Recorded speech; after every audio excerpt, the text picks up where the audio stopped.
Okay, so let's look at exercise number 4 and 5. So kindly open the file, which you can find in Slate.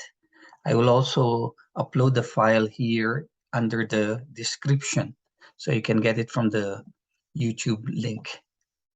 Now, zoom in here. So we have here exercise 4 and 5. So it's a combined exercise. Your task 2, create a floor plan based on one of the three, well, actually two client sketches. So normally technologists will get a sketch from either a client or an architect, and you're going to translate it into a working floor plan where you have all the dimensions properly placed. These floor plans must fit in the site provided on the right. So we do have a grid. The sketches are rough. It is expected that you will need to make adjustments to make the plan work. Okay, so design, you do not need to enclose all rooms. There could be open spaces. And for the stairs, distance between grade and finished ground floor is to be 1000 millimeter distance. Distance between finished ground floor to finished upper floor is to be 2800. Now, that gives you the idea of how many steps are needed based on the height of a rise or a step. So if you have 2800 from finished floor to finished floor, then that means you need to divide that by the number of or the height of a riser to get the number of steps. So we'll look into that later. The building code regulates minimum standards for stair design in the section stair, ramp, handrail, and guards.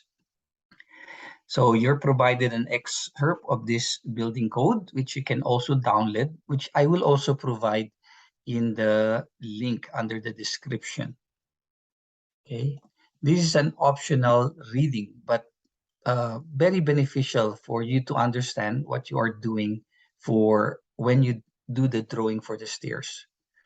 Room areas. The area of each room must not be any smaller than that permitted in the Ontario Building Code. Okay, so design of areas, spaces, doorways are also provided.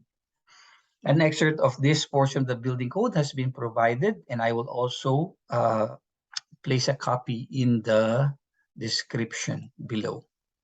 Blocks. So you need to populate each room with the appropriate AutoCAD blocks to represent its intended function. And for layers, you're going to create the layers using the Sheridan standard, which I have given you in the previous lecture, which I will also post in this series of lecture, which I will include in the playlist. So we have here to the right the two options. So that's the first one, okay, where you have the stairs at a diagonal to the right.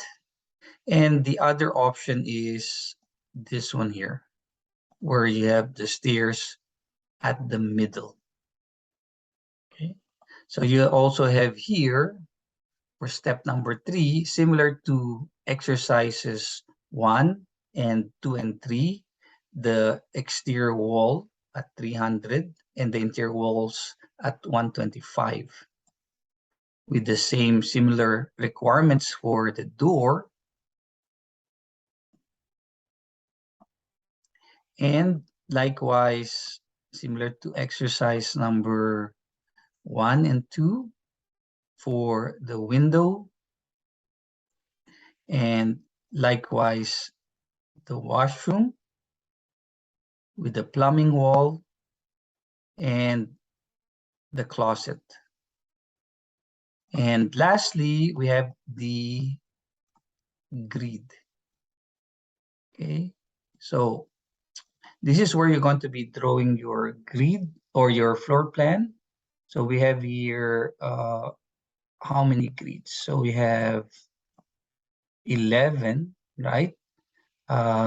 and that's 11. Okay, and we have here also up to you, right? So it's a bigger space. So you're going to be designing your floor plan. Well, not designing, translating the design of the floor plan from sketch to a nice drawing of a floor plan ready for a building permit. Okay,